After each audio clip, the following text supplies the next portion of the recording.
Днес поканихме кандидати за Европарламента от 6 политически сили, които бяха част от последния ни национален парламент. Ето и правилата, които ще следваме в дебата.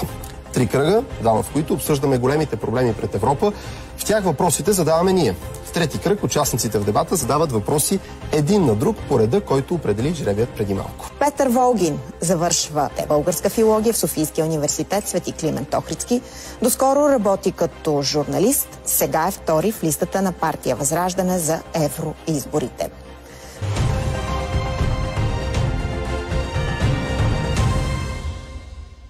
Сега не искате вие от Възраждане еврото за валута тук в България. Назад във времето вашия лидер нарича Европейския съюз затвор. Защо вие да ходите в Европарламента и каква оценка са тези 3 места, които ви дава социологията?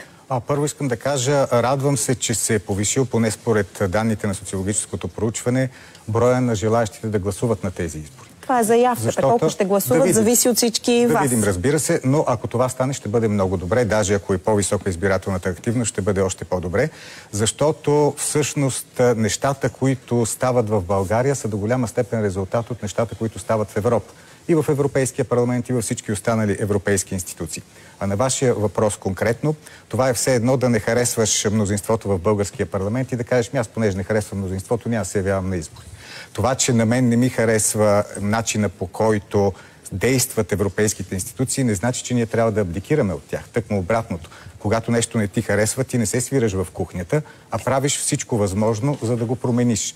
Резултатите на Възраждане, за които попитахте, са добри, но аз съм убеден, че на самите избори ще бъдат още по-добри, защото до този момент, винаги когато Възраждане се е явявало на избори, са давали по-ниски резултати, отколкото партията постига по-нататък. Сигурен съм, че тази тенденция ще продължи. И другото важно е, че действително в Европейския парламент трябва да има партии, не само от България, които да защитават преди всичко националния интерес, а едва след това, ако остане време и желание, да се грижат за интересите на Вашингтон, Киев и Пекин, Москва и така нататък. Понеже вие показахте резултати от социологическите проучвания, те показват, че по-голямата част от българските граждани не искат еврото да бъде приемано сега. Скептични са към това, че е добре за благосъстоянието ни. А благосъстоянието на България не зависи от това дали се разплащаме в юани, в долари, в евро или в някаква друга валута. Това зависи единствено от начина, по който се управлява България. Това е едно. И второто, да напомня, че Възраждане организира референдум, на който бяха събрани над 600 000 подписа, абсолютно законен референдум за запазване на българския лев, който референдум беше хвърлен в коша от представителите на управляващите партии тогава. Това е едно. И второ, беше хвърлен в коша от Конституционния съд. Това е доказателство, че българският политически елит не уважава мнението на българските граждани и затова едно от първите неща, което ние ще направим, когато отидем в Европейския парламент, е да изискаме отношение на Европейския парламент по това наистина убийство на демокрацията, каквото направиха българските депутати в нашия парламент. По темата за европейските средства, на мен ми се струва, че през последните години, може би не само през последните, те са основни източник на корупция в България. Защото Европа ни дава пари, примерно, за пътища, нали така? Но вижте в какво състояние са българските пътища. Всеки ден има съобщения за катастрофи, жертви. Какво предлагате вие? Ами предлагаме да не се краде. Тоест, ако не се краде чак толкова много, може би ще имаме по-сигурни пътища. А това, което задължително Европа трябва да прави, между другото, преди няколко дни видях еврокомисарят Тиери Бретон, който е казал, че европейската икономика трябва да бъде поставена на военни релси. Аз силно се озадачих, защото не мисля, че основните средства в Европейския съюз трябва да се дават за оръжие. Основните средства трябва да се дават за такъв тип неща, които в крайна сметка носят смърт.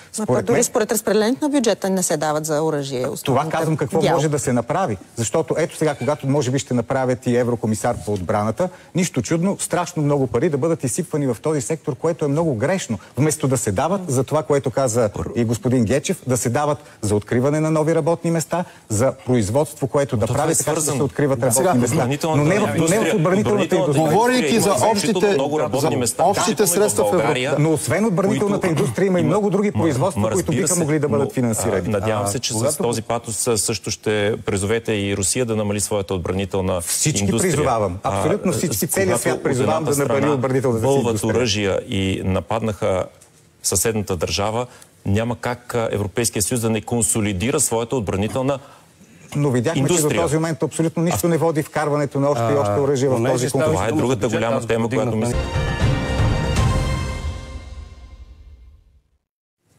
Жребият отреди. Първият въпрос да задава Румен Гечев. Моля всички ви за кратки въпроси и кратки отговори, за да имате възможност, в крайна сметка, всеки един от вас да зададе въпроса и да се чуят тезите и на неговия политически опонент. Румен Гечев задава въпрос на Петър Волгин. Колега Волгин, към 90 милиарда евро от бюджета на Европа отиват за наука, научни изследвания. Ние българите се гордеем с това, че нашите деца са първи по физика, по химия, олимпиади и други. Какво бихте предложили по принцип, не в конкретни числа, тъй като вие няма как предварително да знаете моя въпрос, какво бихте предложили в парламента да се подобри в използването на този бюджет, за да бъде от полза и на Европа, и на България, където, пак казвам, нашите младежи са водещи в света? Ако има нещо, което е, може би, най-важно освен мира, това е образованието и това е начина, по който ние, не само ние в България, но по принцип в цяла Европа обучаваме нашите деца. Ние трябва да ги обучаваме да бъдат съзнателни граждани, да бъдат критично мислещи граждани и именно натам трябва да бъдат насочени всички усилия. Ние знаем, че има европейски стълб за социалните права, където специално внимание се отделя и на образованието. Затова смятам, че колкото повече пари се отделят в тази сфера, толкова по-добре, толкова повече ще имаме критично мислещи хора, свободно мислещи хора, които ще могат да защитават интересите на страната си и интересите на своите сънародници и на това, което действително трябва да бъде направено. Господин Волгин, заповядайте с въпрос към господин Кънев. Господин Кънев, знаете, че в момента много се обсъжда идеята за отпадането на правото на вето на държава, страна членка на Европейския съюз при взимането на решения. Най-вече това идва от Франция и Германия, които настояват решенията да се взимат с квалифицирано мнозинство.